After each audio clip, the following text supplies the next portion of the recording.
We are now live streaming on YouTube.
Right, good afternoon, everyone. It's 4 o'clock to the meeting of today's Cabinet, the 20th of January.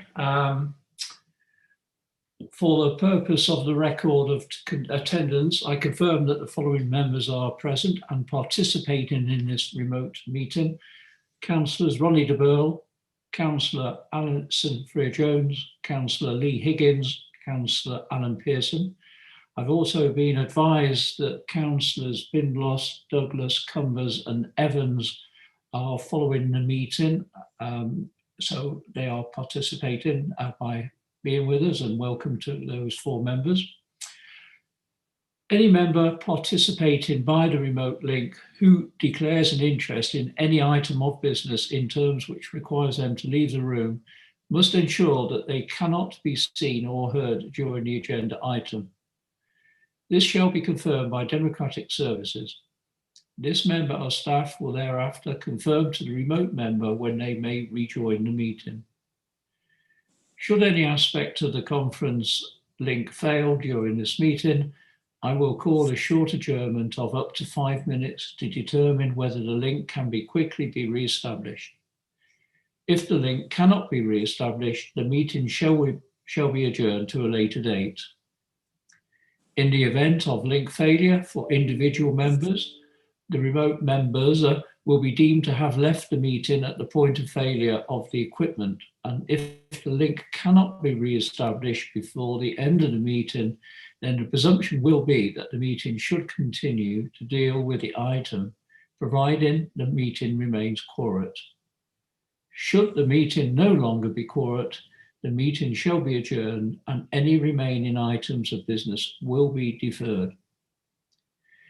If the individual member's link is successfully re-established, then the remote members will be deemed to have returned at the point of re-establishment. I would ask members to indicate their wish to speak by raising their hand using the raise hand tool on the Zoom. I will then invite each member in turn to make their contribution to the debate. Before proceeding to the vote, I will ensure that all members and officers have no further comments by confirming that no hands are raised.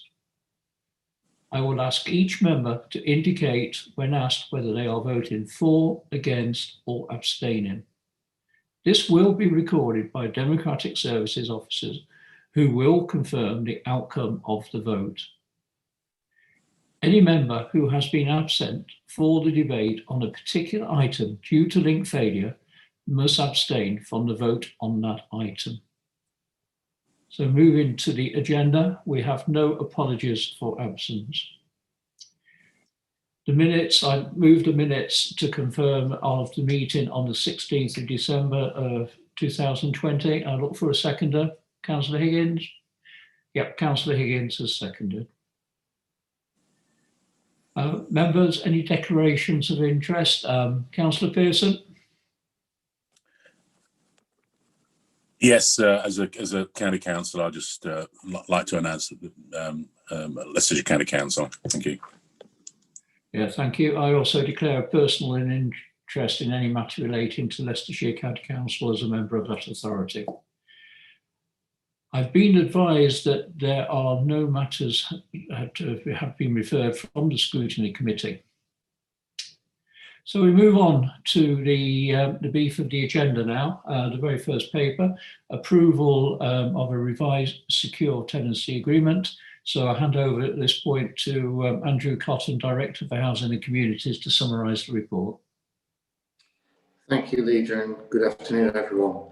So we have a report submitted for Cabinet's consideration in relation to the adoption of a new tenancy agreement for the Council's housing stock with effect from April 2021. Of course, Cabinet will be aware of the corporate priority to provide high quality council homes and landlord services, and the tenancy agreement really is a keystone to the delivery of that theme. The current tenancy agreement is in need of an update due to quite a number of changes in legislation and also policy and practice.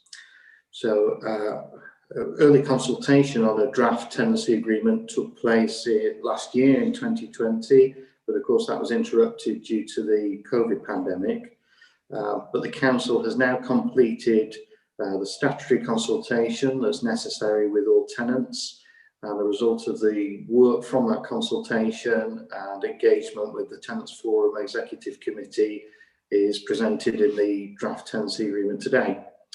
We do provide a summary of the changes from the previous tenancy agreement.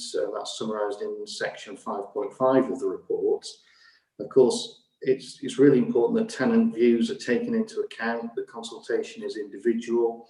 And the responses to that formal consultation are also included in the report at section 5.6. If adopted, the tenancy agreement will take effect from the 5th of April 2021, and the Council will need to give formal notice at least 4 weeks before that date.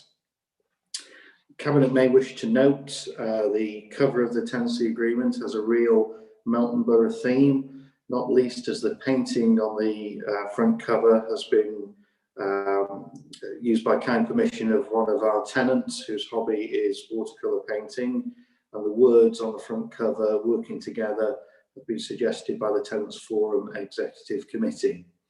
In terms of the recommendation, Leader, Cabinet have been asked to note the content of the report and, importantly, of course, the responses received to the consultation on the revised tenancy agreement, and also to approve the proposed tenancy agreement with effect from the 5th of April this year, and to delegate authority to serve the notice of variation so that the new tenancy agreement can take effect, and any further sort of minor formatting or amendments that are required. Thank you, Leader.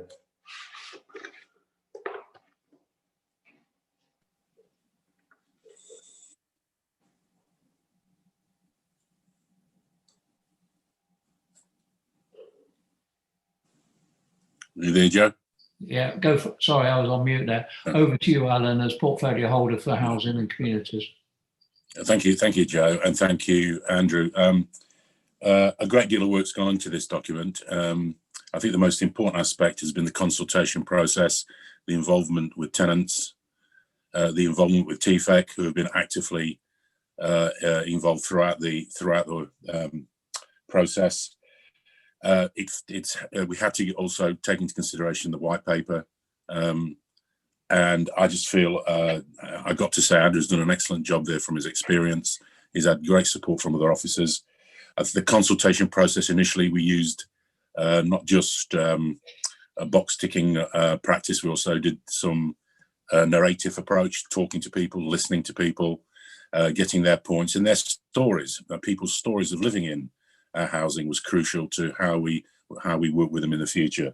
So this is a very, very important document for this council, because we're landlords. We're good landlords. We want to be responsible, but we need to share that responsibility with our tenants, and this document helps that. So for me, it's a win-win. I think it's, I do look for the approval of all the councillors on the cabinet today. I think it's very important for us, but it's a good document. It's a fair document, and it puts us on the path for a positive future working with our tenants in the future. Thank you. Thank you, Alan. I'm very happy to second the recommendations as well at 212223. First of all, I'd like to draw your attention. Andrew knows what I think about this, but if you turn to the actual booklet, your tenancy agreement, the very front cover where it says Introduction Secure Tenancy, there's a little drawing at the bottom. I do genuinely still think it is absolutely unbelievable, that picture is. As I said to Andrew a couple of weeks ago, if you put a couple of matchstick men in there, it passes a Lowry. I still hold true to that. And I'm going to ask those who have any influence in this council if we can use that picture again. So I turn to the Chief Executive, wherever he is. There he is. Yeah, maybe you could just put that in the back drawer somewhere, and then we can use it again, please, Chief Executive. But getting back to the main paper, I had a meeting yesterday with TFEC, and they're obviously enthusiastic about this document. And as Alan Pearson's already said, the consultation is nothing being absolutely perfect, but it's a good paper. It's important that the tenancy agreement is kept up to date in terms of the legislative requirement. And I understand the council's current tenancy agreement has not had any significant update for a number of years. So obviously it's will benefit from the change. So that's all I've got to say. Very, very pleased to second. So I throw it open to the other cabinet members. If you'd like to raise your hands, if you have anything to say. Councillor de Burl. You're on mute, Ronnie. That's my trick. But you're still on mute. Got it now. Yeah, got it. Yeah. Okay, thank you. Yeah, I'd like to add to what Alan said. I mean, this is a really good document, very comprehensive. It's clear that as landlord, we have some very clear responsibilities to our tenants, and this sets them all out really well. It's equally clear that tenants have a responsibility to us, and it also sets those out to others as well. I congratulate Andrew and the team for doing such a thoroughly good job. And that's it. I support the document totally. Thank you very much. Councillor Frew-Jones. Thank you, Leader. I was concerned in the interim stage about how effective we were going to be at making sure that everybody, all of our community, was going to be able to access this document, understand this document. But I see by item number 11 on the report, when we look at the equality and safeguarding implications, that a lot of thought has been put into the different methods in which people can access support and help to understand, because obviously tenancy agreements is quite a long, thorough document, and we don't want anybody to misunderstand what they're either signing up for or being transferred over to. So I'm really pleased to see that a thought has been put into that. So yeah, fully support that. Thank you. Thank you very much, Councillor Frew-Jones. I don't believe there are any other speakers, so I will move to the vote. Obviously, Councillor Pearson's recommended 212223. I seconded it. So all those in favour, please raise their hands. Councillor Higgins, Councillor de Burl, Councillor Pearson, Councillor Frew-Jones and Councillor Orson. I turn to Democratic Service to confirm the outcome of the voting, please. That's unanimously in favour of the recommendation. Thank you very much, Natasha. We move on to the next paper, page 55, for those who are using hard copy like I am. One moment. It's the approval of the housing management policies. And I turn to Andrew Cotton, Director for Housing and Communities, to summarise the report, please. Over to you, Andrew. Thank you, Councillor Orson. So second report from the housing function this afternoon, and this report is seeking Cabinet approval for the adoption of a number of housing management policies. So we've already touched this afternoon on Corporate Priority 2 in relation to high quality homes and landlord services. And to achieve that aspiration, a clear and comprehensive policy framework is vital. The council currently has some areas of policy that are unaddressed in terms of formally adopted policies, and these 5 presented this afternoon do seek to address a number of those sort of higher risk areas. All the policies have been developed with the input of colleagues not only from frontline teams in the housing service, but also with input from colleagues in legal and finance, and have all been subject to comment and consultation with the Tenants Forum Executive Committee. Additionally, the Council's Scrutiny Committee provided very helpful feedback and comment at their meeting in November last year, where the policies were presented and discussed. In terms of the policies, it may be helpful to just pick out some of the key points from each policy in turn. Turning first of all to the void policy, but really an area of high importance for us as a landlord in terms of getting homes turned around quickly and available to let. And that's the theme that runs throughout the policy. It's about minimising loss to the council through the efficient letting of homes at the right time to the required standard. And that does mean that we're committing to quite extensive works in terms of some properties, capital works such as kitchens and bathrooms and rewires. Remains a key area of focus, and having an up-to-date policy statement and relet standard in place is so important in terms of the delivery in that area. If I could turn now to the tenancy management policy in relation to legal action.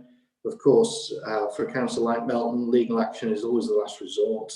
That offer of support and the importance of support is confirmed at section 5.7 of the report. The policy, though, does give a framework where legal action can be taken if, regrettably, it becomes necessary to protect the council or indeed the wider community.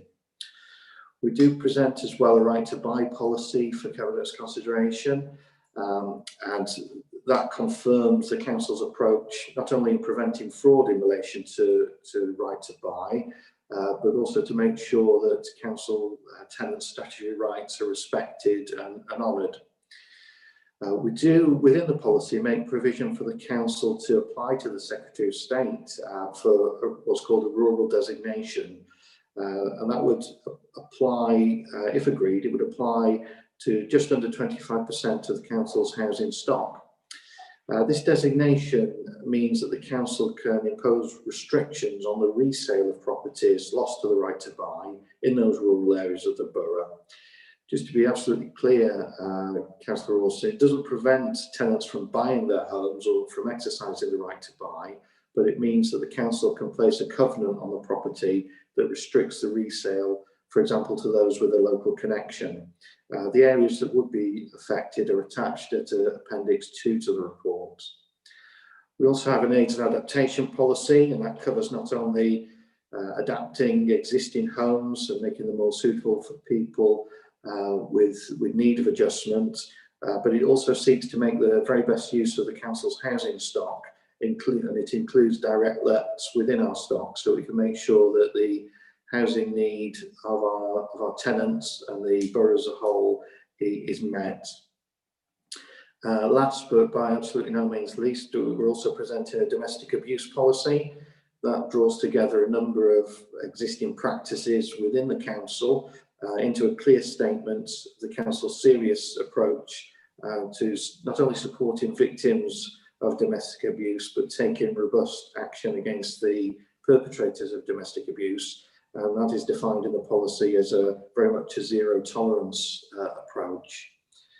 In terms of the recommendation, Leader, Cabinet are asked to note the contents of the report and the consultation responses we've had, and approves the void policy, tenancy management, right to buy, aid and adaptation policy and domestic abuse policy with effect from the 1st of February, and delegates authority to make that application to the Secretary of State seeking that rural area exemption that I've mentioned, and also, if necessary, to make any minor amendments to reflect changes in regulation or legislation.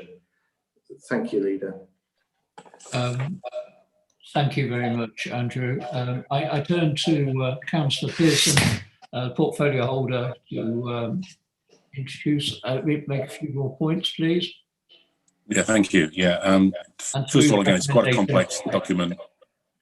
And again, a great deal of work's gone into it with Andrew, and I've spent a lot of time talking on and off and bringing this up over the months. Again, this brings the Melton Borough Council more up to date with policy, and it fits in hand with the previous document. The consultation process is very similar. The consultation has been very, very further spread because, as I said, legal scrutiny and the tenants forum has been crucial. It's a complex document. Being a landlord and these sort of management structures, just to talk about voids, we talk about it all the time. A void isn't just every house is different. Some of them are left in different condition. Historically, I think we all agree this administration took on housing stock that was not in the best, and we did drop down on the decent homes, and we're changing that now. We're on the right path. And that's very important to look at how we deal with the housing, the voids, etc. So I really support all of these recommendations. The domestic abuse is very important. To that, we've also taken on a project. I'm sure, Joe, that you're aware, the perpetrator program. I think we've joined that with the local authority, the LCC, and other districts within Leicestershire. And that will help towards the terrible situation regarding domestic abuse. We don't accept that, which is, I think it's tremendous to put that into the document. The final one I'd like to bring up is to placate or understand that it is definitely the last action is legal action. We don't. It's something we don't go into lightly. But after lots of discussions and I've had phone calls to other housing associations and other councils, people that I've worked with and gone to conferences with, say it is something that it's the last ditch thing. We do need something, because unfortunately there are people within tenants who don't follow the rules and damage property or don't pay or cause issues, antisocial behaviour, etc. So again, I'd like to have all your support for this. It's taken a bit of time. It's a lot of hard work. I know Andrew's really got dug into it, and the other officers. And again, it's another high quality document. A lot of thought has gone into it, and I'd really like your support. Thank you. Yes, thanks very much, Councillor Pearson. And I'm very pleased to second the recommendations at 2122, 231232. It is, I agree with you, Councillor Pearson, it is a complex document, but it's also a very, very good document. And been helped significantly, of course, by the Scrutiny Committee. I'm well aware that we do have the Chairman of Scrutiny listening in today. And if I could ask Councillor Cumbers to pass on my thanks to her colleagues for all the work that they put in voids in 2019, it has helped bring this policy together. It's only right and fair as well. I think it's an ideal time when I think back to 12 months and a bit more. Councillor Pearson's basically suggested already. We did inherit quite a, well, I often say, did we even have a housing department looking back, say, 18 months now? We certainly have got one now. It's pulling all the punches, and we're catching up very, very quickly. There's no doubt about that. Domestic abuse, Councillor Pearson's mentioned that. I mean, that really is quite topical at the moment with the pandemic going on. I do understand domestic abuse is on the rise, and I'm very grateful and pleased to hear that Melton is joining the other districts and the county to work on this. It is a catch-up paper, but overdue, but we're there, we've done it. And if I could pass my congratulations on through you, Councillor Pearson, to all the housing team for all the hard work they've done. I turn around and I look for other speakers. Councillor Higgins has his hand up, to be followed by Councillor DeVille. Thank you, Leader. Thank you, Councillor Pearson and Andrew, for this paper. I think it's been said before, it's very comprehensive. I think it's still important that this is probably the starters. Now we get these policies in writing and on paper, and I'll just go through each of the papers in full. Obviously, voids has been certainly looked at, as the leader said, by the scrutiny committee and the void policy, and we shouldn't do anything that harms the integrity of the housing revenue account at all, and obviously minimising your voids and any detriment in anything that the council does onto voids, you know, removing any revenue that it can you know, lose by being void or not doing the repairs in a timely manner. So I think this void policy is a better one. I still think there's more that the council can do, and I've expressed that to officers myself on there. Tenancy management, the legal action policy, I very much welcome that. I've had a case in my own ward, and if any of those residents are watching, and I know some of them do, when these things come up, they will have seen the improvements of Melton Borough Council in this kind of area. And I think that's also, Lead, it's not just the housing team, it's the investment we've put in the legal teams as well. And Kieran, congratulations on the new role as well, because you were part of the new team and then your recent promotion as well. So I look to the council making sure it uses its teeth there appropriately. Last resort of action, certainly, but it's needed to be there. Otherwise, if you let it manifest itself, as Alan knows, when we've dealt with some cases, it just costs the council and society so much more. Going on to right to buy policy, which when Andrew called me to come forward with this idea on this, I thought it was nothing short of fabulous, and it certainly filled a gap in my knowledge about the right to buy policy, is that you can have rural exemption. And I know councils in areas such as Norfolk and Northumberland do this to great extent, you know, namely because you see former council housing resold, and you have to have a link or a business link to that area. And I think if you look at Appendix C2 on page 111 in the agenda pack, you can see obviously the impact of right to buy sales in our rural areas, and that then becomes lost to the market housing. And one of the reasons we're not, you know, this council has set a strong agenda on affordable housing in the rural areas. And I know the Assistant Director and Director of Growth and Regeneration is on the line. I've just sent Pranali an email about affordable housing, but this is the reason why, and it's black and white in here. In my own ward,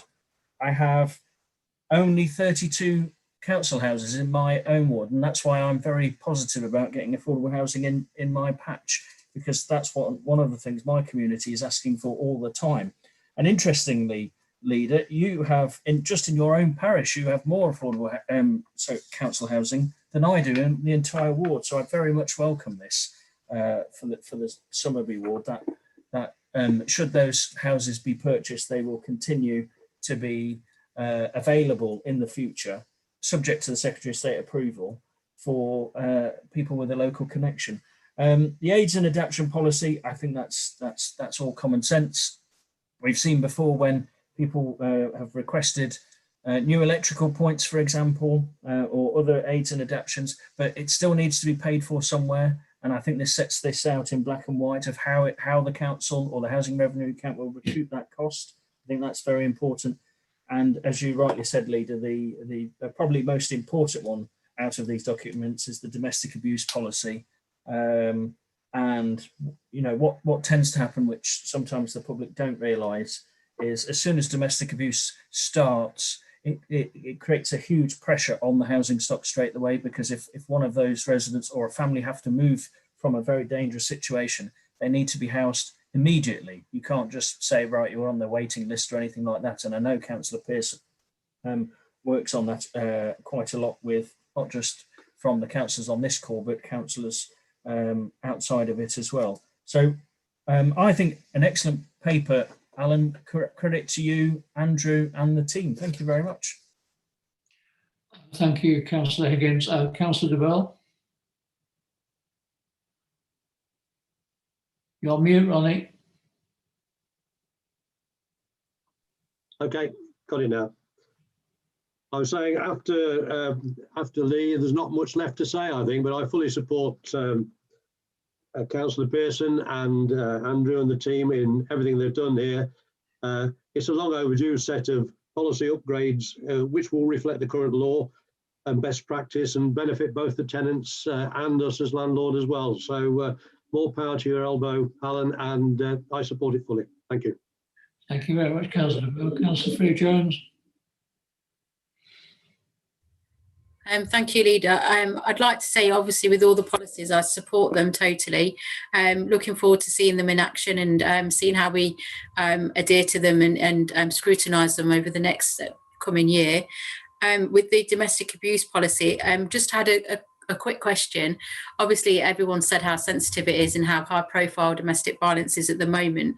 Do we have currently something set up on our computer systems to identify people without having to explain themselves if they are in a difficult situation? Is there a note, is there a flag or something like that? Because obviously when people call into lots of service type places, you often have to re-explain and explain again. So just sort of interested to hear what we've got set up for that, please. Andrew. Yeah, thank you, Leader. Yeah, really good question. And in terms of, I suppose adopting a policy is one thing, it's actually making it work on the ground. And I think that, we do have good current practice in relation to dealing with domestic abuse. I think we do lack some of the more sophisticated elements to that approach, such as Councillor Freer-Jones has highlighted.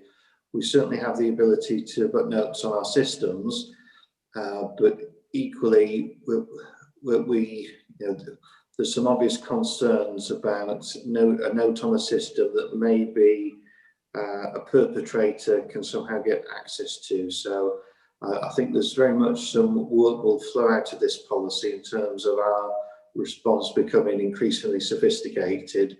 Certainly, there's a huge amount of good practice out there, and there's a really strong Chartered Institute of Housing campaign called Make a Stand a couple of years ago that certainly opened my eyes in terms of a lot of the good practice that's out there. So this will be an area for us to adopt the policy and roll out, continuous improvement and look at engaging with some of the training providers who are experts in this field to support us on that journey.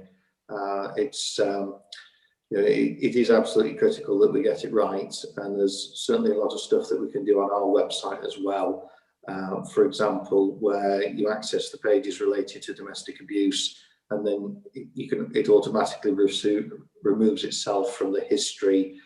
So if a perpetrator was checking a victim's internet history, it wouldn't show up. So plenty of work still to do, but the policy, I think, gives us a real framework to move on from. Thank you, Andrew. That's a very thorough answer and very reassuring. So completely happy with that. Thank you very much, Councillor Freer-Jones. I will now move to vote. For those in favour, please raise your hands. Joe, I was going to say something, Joe. Oh, sorry. Okay. I didn't put my hand up. Yeah, just for Alison as well to reassure. Yeah, we're not just to add to Andrew. We're not working in isolation, and well, there is. I think touched on with there's no programs. Just the perpetrator program is a national program, and that's the example that it's not just it is another agency that we're working with. So we're not working in isolation. We are learning. We are looking at best practice. But also, I think it's very important. There's certain things unique to Melton, so we don't. Okay. Things happen in Melton may not happen elsewhere. So it's important that we look at the Melton side of it. So there's a lot of work going on that, and I'm sure it will improve and become. We just lost you a bit there, Alan, at the finish, but I think we got you drift though.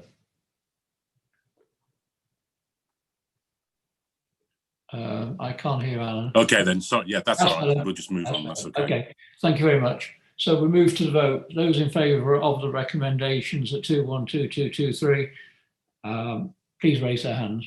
So Councillor Bill, Councillor Freer-Jones, I believe Councillor Pearson as he moved it, and myself. If I turn to Democratic Conservatives to confirm the outcome of the voting, please. That's unanimously in favour of the recommendations, Councillor. Thank you very much, Natasha.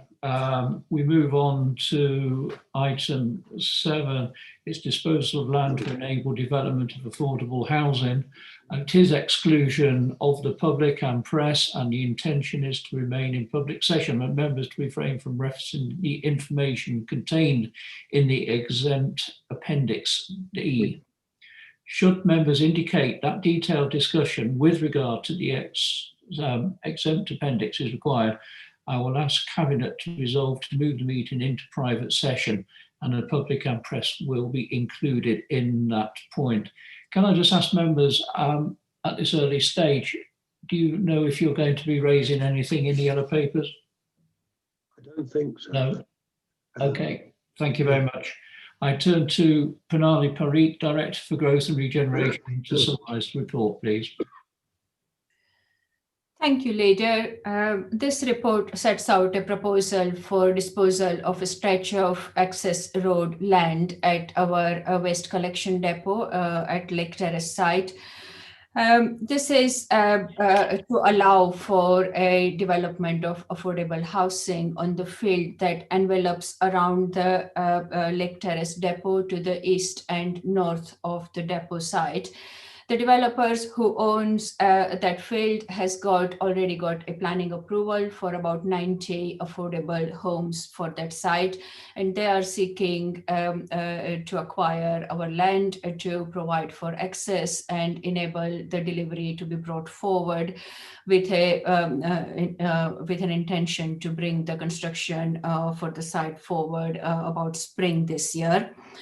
This proposal, kind of as a way of background, so our property team from Corporate Property and Assets have been negotiating for this land for past few months, and we have finally agreed a commercial deal that basically not only achieves capital receipt, but also looks after and future-proofs council's interest over a long period of time.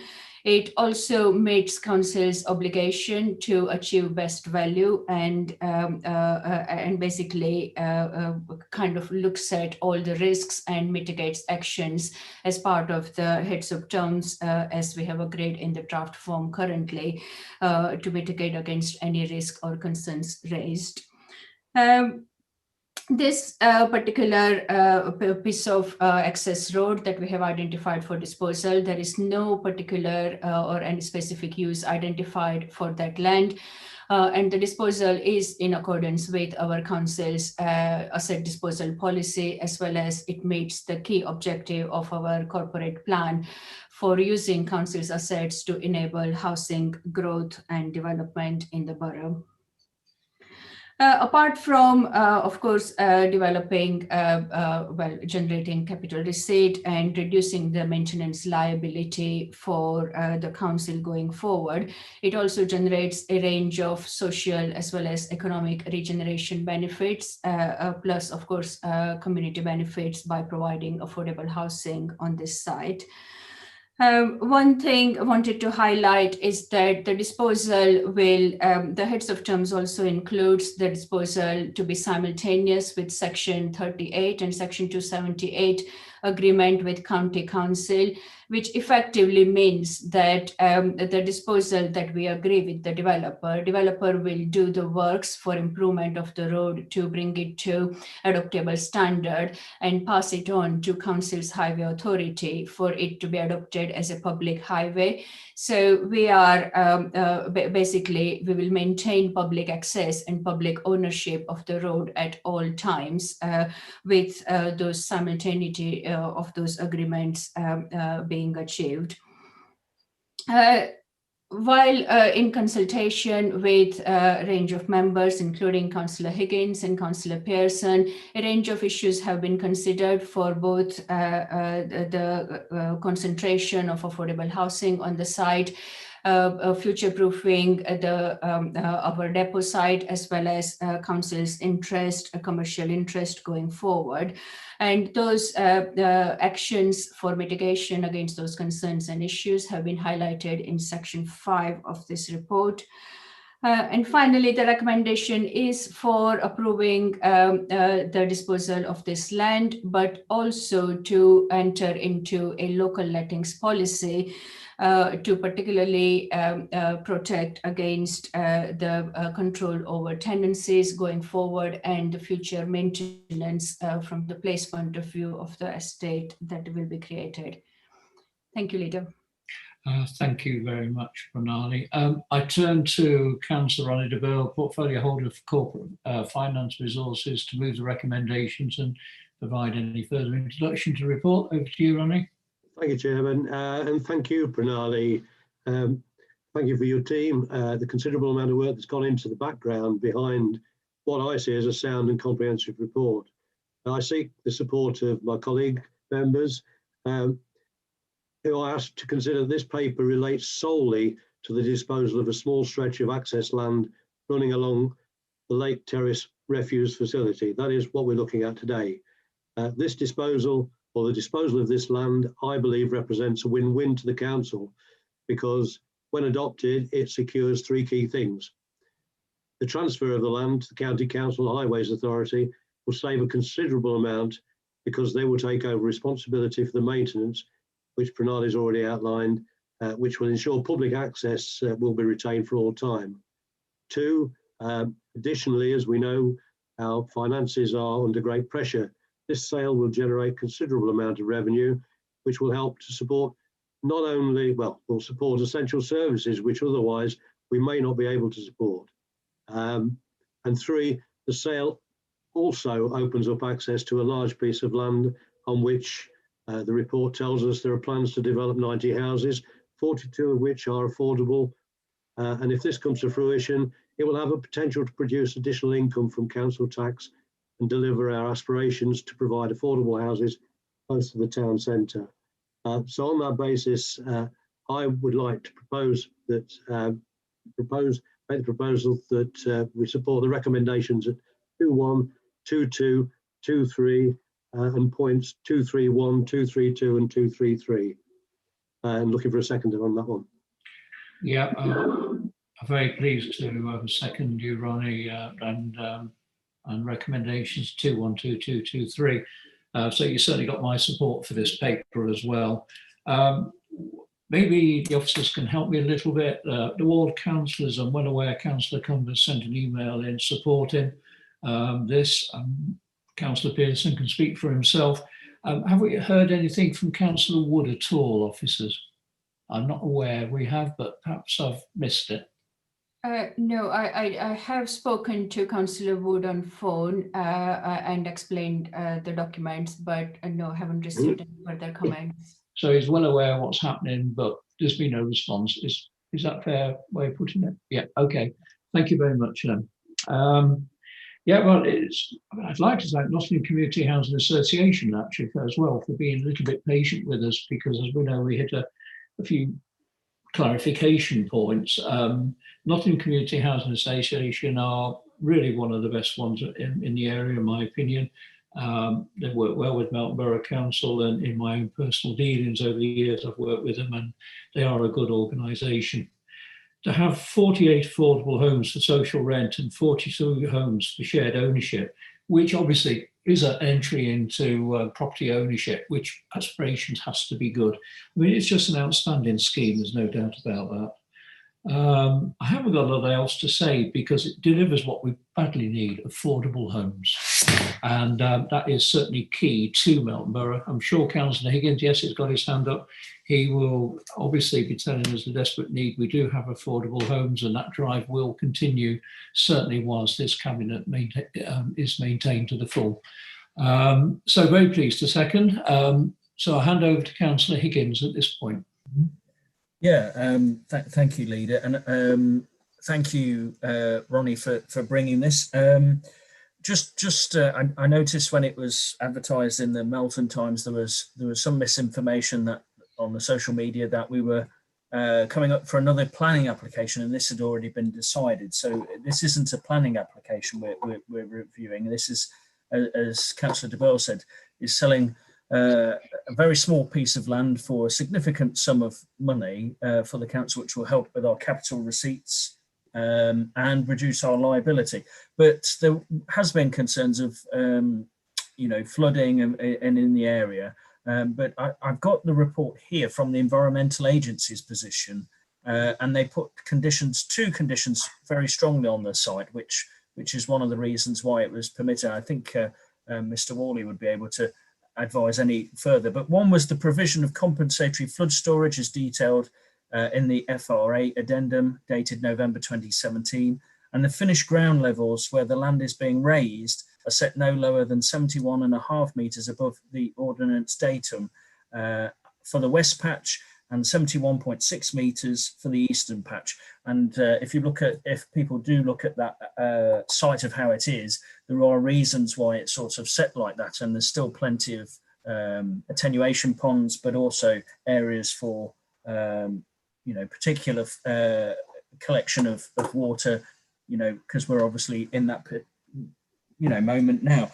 Going on to the affordable housing leader is, fully welcome having a site where someone's going to put in an investment, and this is a £17 million investment into Melton Mowbray, which is nothing short of a fabulous amount. We see so many times either developers or even strategic bodies, when they're selling assets, is they don't meet the affordable housing criteria, or they're always battling against it, where Nottingham Community Housing have taken the investment, working with Homes England to secure grant funding to help Melton people get on that housing ladder, and turning into this site, that great investment, and opening large parts of it up for public open space, which, so the public will be able to access it too. The other part of this project, not only is it £17 million, it's going to provide a lot of jobs and housing delivery, which they estimate to land in the first 2 years of this going ahead, which is going to, we've got a huge issue going on in the economy at the moment. One of the ways out economically is to build housing. And so having this supply, it is a windfall site. It's not what we necessarily expected to come online so quickly in the local plan, and 90 houses is a windfall site. All affordable housing is going to help a lot of families that are either on our housing waiting lists, or people who are living with mum and dad at the moment, or as someone wrote to me only last week, who is living with his grandma and his granddad. He wants to buy his own house, can't do that at the moment. There are people who still need their own housing, and they want to start their own families and get on with their own lives. And I think Councillor Prue-Chandler always raises at Planning Committee is people do need some outdoor space as well. And if you look at the plans, in effect, there is quite a lot of outdoor space which the community, once this is built, will be able to enjoy. So I'm over the moon with it. Leader, there is a point on the yellow paper, and it was just a point of clarification. I think I've read it correctly, but if I need to go into closed session, I don't know what to discuss anything on the yellow paper. That's why I raised it at the start. If you want to discuss, we'll have to go into closed session. Yeah, so I can do that right at the end, but it is a point of clarification. I think I've read it correctly, but it just depends on how much I'm allowed to say on that clarification point. That's all. I turn to Kieran, legal advice on this one. Thank you, Leader. I won't say any detail, but it's just that I can sort of say it very vaguely, if that makes sense, without talking about any detail. I think I think probably Councillor Higgins, if you were to attempt to say things as vaguely as possible, I can then make a decision on whether we need to move into a closed session. Okay, so as vague as, with your permission, Leader, on the overage clause, there's 2 paragraphs. In the first paragraph, there is a percentage, and I'm assuming that percentage is not applicable to the second paragraph. And if that's correct, then I've got no further question.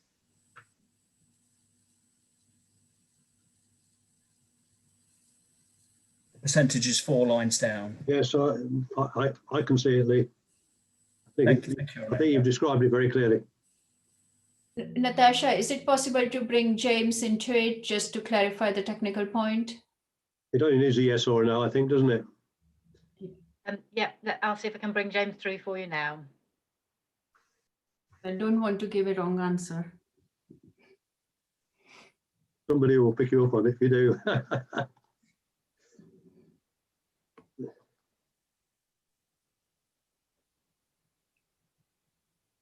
I mean, just for clarity, I think the language is clear, but Yeah, obviously, I think your interpretation is correct, but let's just double check on that.